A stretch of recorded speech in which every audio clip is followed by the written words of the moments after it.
आपल्याला सर्वांना माहीत आहे की पृथ्वीवरील सर्वात महत्त्वाच्या परिसंस्थांपैकी एक म्हणजे आर्द्रभूमी म्हणजेच वेटलँड्स. ही आर्द्रभूमी पाण्याचे संवर्धन करणे, जैवविविधतेचे संरक्षण करणे आणि पर्यावरणाचा समतोल राखणे यासाठी अत्यंत महत्त्वाची भूमिका बजावतात. याच आर्द्रभूमींचे संवर्धन करण्यासाठी 1971 साली इराणमधील रामसर शहरात एक आंतरराष्ट्रीय करार करण्यात आला, ज्याला रामसर कन्व्हेन्शन ऑन वेटलँड्स असे म्हणतात. या करारानुसार जगभरातील पर्यावरणदृष्ट्या महत्त्वाच्या आर्द्रभूमींना रामसर स्थळ म्हणून घोषित केले जाते. आता प्रश्न असा येतो की महाराष्ट्रात अशी किती रामसर स्थळे आहेत? तर सध्याच्या घडीला महाराष्ट्रात एकूण 3 रामसर स्थळे आहेत आणि स्पर्धा परीक्षांमध्ये याच रामसर स्थळांवरून अनेक प्रश्न विचारले जातात, जसे की कोणते रामसर स्थळ कोणत्या जिल्ह्यात आहे, कोणते रामसर स्थळ सर्वात मोठे आहे, किंवा कोणते स्थळ कोणत्या प्रकारच्या आर्द्रभूमीसाठी प्रसिद्ध आहे. चला तर मग MPSC प्रोफेसरच्या या क्लासरूममध्ये महाराष्ट्रातील सर्व रामसर स्थळांबद्दल सविस्तर माहिती जाणून घेऊया. महाराष्ट्रामध्ये एकूण 3 रामसार साईट आहेत. एक म्हणजे नंदूर मधमेश्वर रामसार साईट, दुसरी म्हणजे लोणार लेक रामसार साईट आणि शेवटची म्हणजे Thane creek flamingo sanctuary Ramsar site. चला तर मग एक एक करून सर्व रामसार साईटबद्दल जाणून घेऊयात. सर्वात आधी आपण पाहूयात नंदूर मधमेश्वर रामसार साईटबद्दल. नांदूर मधमेश्वर हे रामसार स्थळ महाराष्ट्रातील नाशिक डिस्ट्रिक्टमध्ये स्थित आहे. या रामसर स्थळाला 2019 साली रामसर दर्जा प्रदान करण्यात आला. नांदूर मधमेश्वर या आर्द्रभूमीचे क्षेत्रफळ सुमारे 1437 हेक्टर आहे.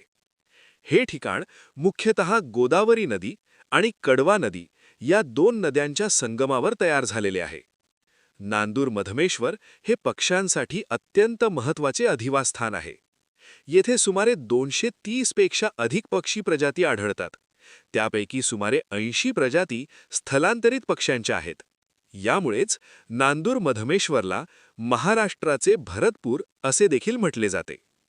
यानंतर आपण पाहूयात लोणार लेक रामसार साईटबद्दल. लोणार सरोवर हे रामसर स्थळ महाराष्ट्रातील बुलढाणा डिस्ट्रिक्टमध्ये स्थित आहे. या सरोवराला 2020 साली रामसर स्थळाचा दर्जा मिळाला. लोणार सरोवराचे क्षेत्रफळ सुमारे 427 हेक्टर आहे. हे सरोवर विशेष का आहे? कारण लोणार सरोवर हे उल्कापातामुळे तयार झालेल्या जगातील दुर्मिळ सरोवरांपैकी एक आहे. हे सरोवर खारट आणि अल्कधर्मी पाण्यासाठी प्रसिद्ध आहे.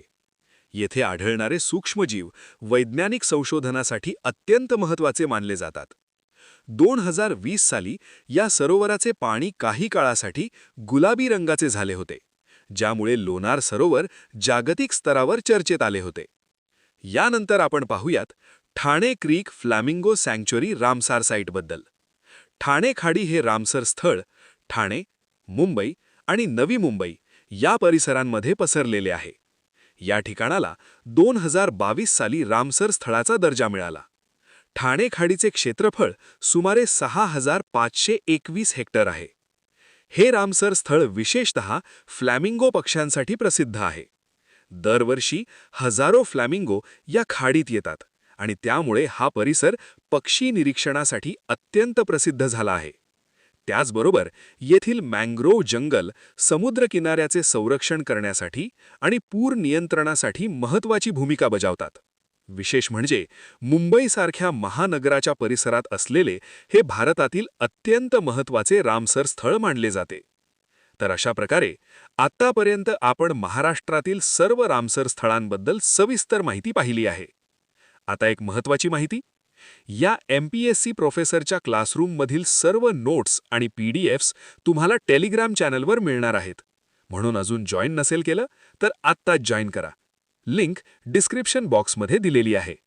अशाच दर्जेदार आणि एक्झाम ओरिएंटेड लेक्चरसाठी MPSC प्रोफेसरला नक्की सबस्क्राईब करा आणि बेल आयकॉन दाबायला विसरू नका. अभ्यास करत रहा, यश नक्की मिळेल. जय शिवराय.